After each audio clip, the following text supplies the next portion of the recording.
નમસ્કાર, આપ જોઈ રહ્યા છો જેકેએસ ન્યૂઝ ગુજરાતી. વાત કરીએ તો મોરબીમાં નવી બનતી મેડિકલ કોલેજના બિલ્ડિંગમાં ભરાઈ વખતે સ્લેબ તૂટી પડ્યો હતો. સમગ્ર વાત કરીએ તો મોરબી જિલ્લામાં થતા વિકાસના કામોમાં ચોક્કસ પ્રકારની ગેરરીતિ આચરતા હોય 1.5-2 વર્ષમાં વિકાસના કામોની પોલ ખુલી જાય છે તેવી 2 ઘટનાઓ સામે આવી છે. આ બાબતે વાત કરીએ તો મોરબી બાયપાસ રોડ ઉપર મચ્છુ નદી ઉપર પુલ બનાવવામાં આવ્યો છે, જેને 1.5-2 વર્ષ પૂરા નથી થયા ત્યાં પુલમાં ગાબડું પડી ગયું હતું.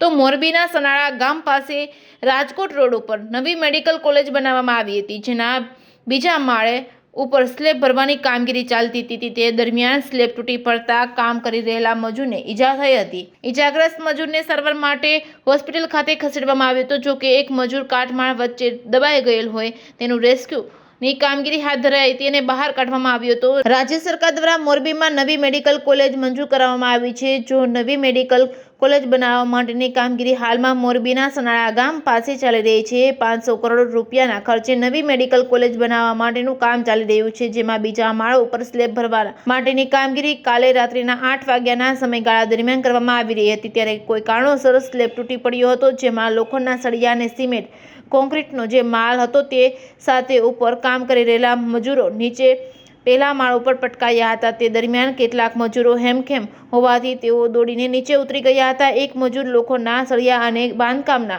માલ વચ્ચે ફસાઈ ગયો હતો. તેને ફાયર વિભાગ અને પોલીસ જવાનો દ્વારા બહાર કાઢી લેવામાં આવ્યો હતો. આ કામગીરીમાં જે કોઈની બેદરકારી હોય તેની સામે આકરા પગલાં લેવા જોઈએ તેવી ટંકારાના ધારાસભ્ય તેમજ કોંગ્રેસના આગેવાનોએ દ્વારા લાગણી વ્યક્ત કરવામાં આવી છે. જેકેએસ ન્યૂઝ ગુજરાતી સાથે શ્રીકાંત પટેલ, મોરબી.